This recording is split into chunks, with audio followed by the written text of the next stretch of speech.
This is indeed a very shocking news for the Indian situation because in the last 5 years, people who have been taking cardiac medications have risen by 50%. And in the last 1 year's time duration, nearly 7 lakh people have died of heart attacks. These were sudden heart attacks. A Swiss study, which was done in the recent time periods, has revealed a story which is quite surprising, where we see that Japanese people are said to live longer and Indians are said to age faster than the Japanese people. A 76-year-old Japanese person is equivalent to the 60-year-old in India. If you look at the Indian way of living, in fact, we were supposed to be the ones who spread a lot of things about health awareness like Ayurveda, yoga, and such other things to the Western worlds, and we have taught the world about traditional values and traditional systems of sustained and better living. But currently, what is going wrong and what should we adopt from the Japanese people? This is what we are going to explore in today's video of Mind Wellness Everyday. In the surveys which were done relating to the cardiac issues, they have found a number of things which led to these sudden cardiac arrests, and people who are of a very young age have died in this. The key things that were pointed out were unhealthy lifestyle, physical inactivity, chronic stress, drinking and alcohol, obesity, diabetes, and high blood pressure. So, in fact, we have a lot of things to learn from the Japanese people. The first important thing that the Japanese people do a little differently than what today's generation in India is doing is the Hari Hachibu. Now, what is this Hari Hachibu? Hari Hachibu is connected to food which we consume on a daily basis. They say that when you're eating the food, it should be a very conscious process. You cannot just rush and eat it. In the current situation, most people just put on a television or put their mobile phone in front of them, or maybe they are listening to something like podcast or something and just eating their food. There is no conscious eating. They don't actually give the food the importance. They don't connect with the food when they're eating. What do you mean by connecting with the food when you're eating? Basically, understanding with each morsel that you're putting in your mouth, when you're chewing it, when you're swallowing it, you are doing it consciously. Basically, it's like enjoying the food fully and eat it. Now, this gives a lot of satisfaction. In fact, in India also, we know that Indian people are always saying that chew the food 32 times before you actually swallow it. In fact, the great Leonard Iyengar, who was famous for his yoga skills, had also been famous for this habit of chewing the food 32 times every single day, every single meal. So this is something which is like Hari Hachibu, which we have forgotten. We are actually using technology to a disadvantage. We are not eating the food consciously. Also, with the conscious eating, they Japanese people say that you should be eating only 80% of the stomach to be full. So if your stomach's capacity is 100%, don't put it to that 100% overload or workload. You have to keep some gap. 80% only should be full and 20% gap should be there. This helps digestion. So it's just like a washing machine. When you put clothes to the brim, will it be able to clean your clothes properly? It's obviously a no, right? So in the same process, when the food is being churned in your stomach, you should have some gap for that churning process, for the digestion process, and a smooth intake of nutrition can take place from your food. The second important thing that the Japanese people do is having smaller portions of food. That means in India, where people are saying like, okay, eat more, come on, eat, take half roti more, take this more, eat the sweets, come on, now you have already had your meal, but yeah, try out this sweet dish, it's so nice, it should be there after your food. And so each and every meal becomes overloaded, and you're eating maybe one meal and then just feeling dizzy, sleepy after that, and the whole day you're feeling lethargic. Then again, after a certain while, you say, okay, now again the meal time is there, so I again eat a big portion of my food. Japanese people believe in having smaller portions of food. Divide your food in small portions. Eat less at one time. So obviously, binge eating and eating in bulk at one moment, at one time period, is not going to be useful. Now, currently, in the name of exercise, what urban people are mostly doing is going to a gym, hitting a gym for maybe half an hour, 1 hour a day, or maybe going for a walk in the evening, or doing some half an hour to 1 hour of exercise every day. This is what people feel, okay, that's enough. And the rest of the day, they're just sitting on at a desk job.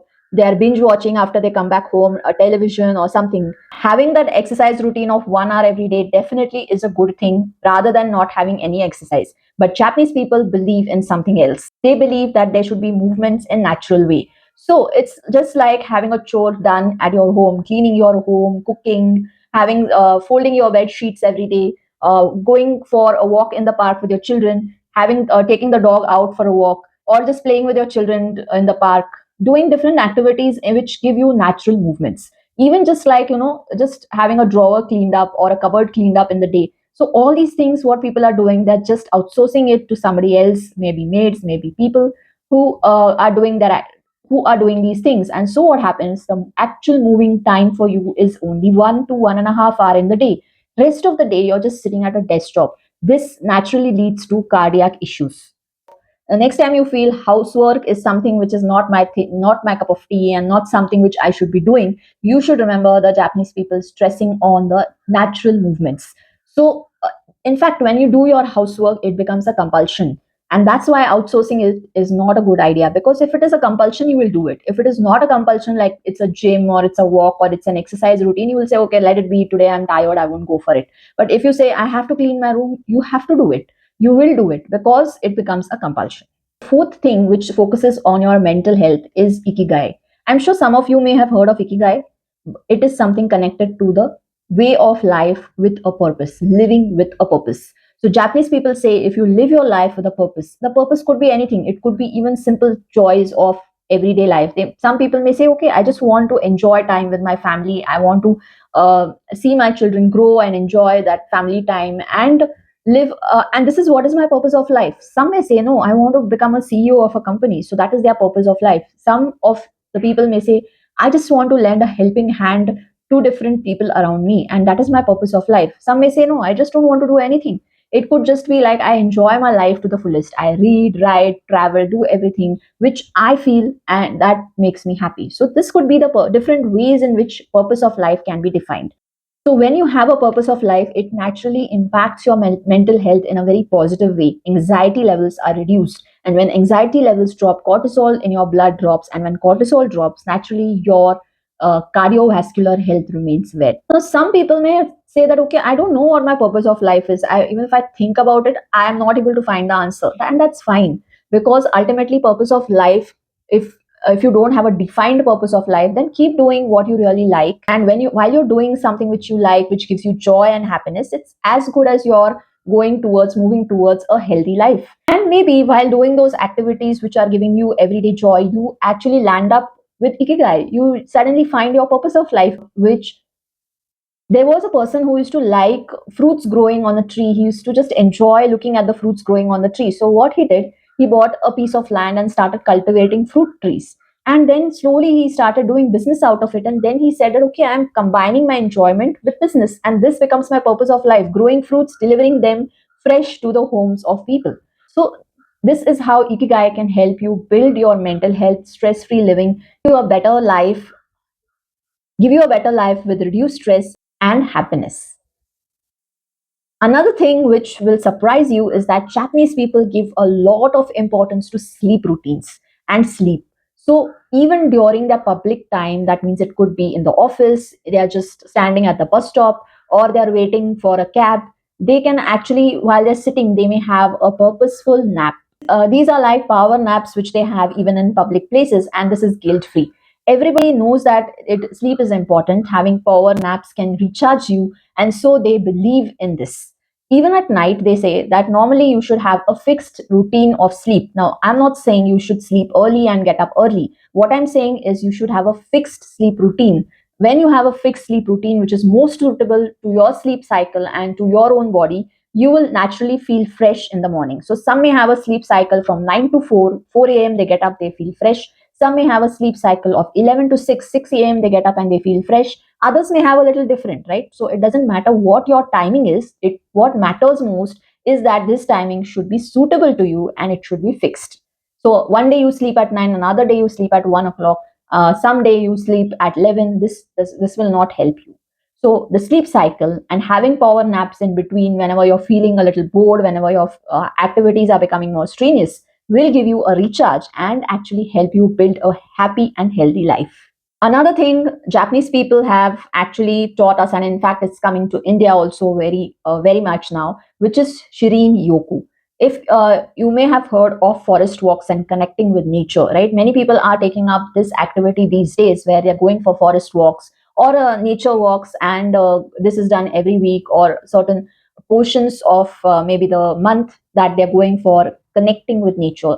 They just spend time in nature, spending time in trees without the network, without mobile phones, without any kind of technology. You will be actually enjoying the pure bliss of nature, the sounds of birds, the sound of stream flowing. Maybe you're standing in the rain and enjoying the rain. So this thing helps you to recharge. Greens around you, if you have greenery around you, this greenery is actually said to have a very soothing effect on your mind. So this Shirin Yoku, which the Japanese people, the word is different, but here in India also we believe that nature is our teacher. Nature gives us peace. Having a time spent in nature is very important. So actually, if you look traditionally, Japanese people and Indian people are having a lot of traditional values in common. The only thing is that in Japan, they are still worshipping those traditions and values which are good for the life. Whereas here, what we are doing in India is we have forgotten the good, healthy traditional values, and maybe we are adopting Western techniques which are not good. But in fact, on the other side, whatever is good of the West, we have forgotten to adopt that. What is bad of Indian tradition, we have not stopped, we have not dropped it. So what we are doing, we are carrying forward the bad things, maybe orthodox traditions, maybe traditions which are not of any value, but we are not actually carrying forward those traditions and those value systems which can be actually good for us. This is impacting our health and giving rise to the issues that we find today. So hope this video helps you to gain a little insight into the Japanese techniques, which are not much different from what Indian Ayurveda and Yoga have actually taught. But we have forgotten these techniques. We have forgotten our own traditions in India, and so now Japan is coming and teaching us these 6 techniques, which actually should be followed in our day-to-day routine. So hope these techniques which we already have are again brought back in your routine for your happy, healthy living. And let these techniques help you not to age fast but look younger each day and live a long and happy and healthy life. Just in case you have not joined the journey of Mind Wellness every day, do subscribe to our channel and hope to see you in the next video with such with such thoughts and with such things which can actually give you a peaceful and healthy mind and body. Thank you.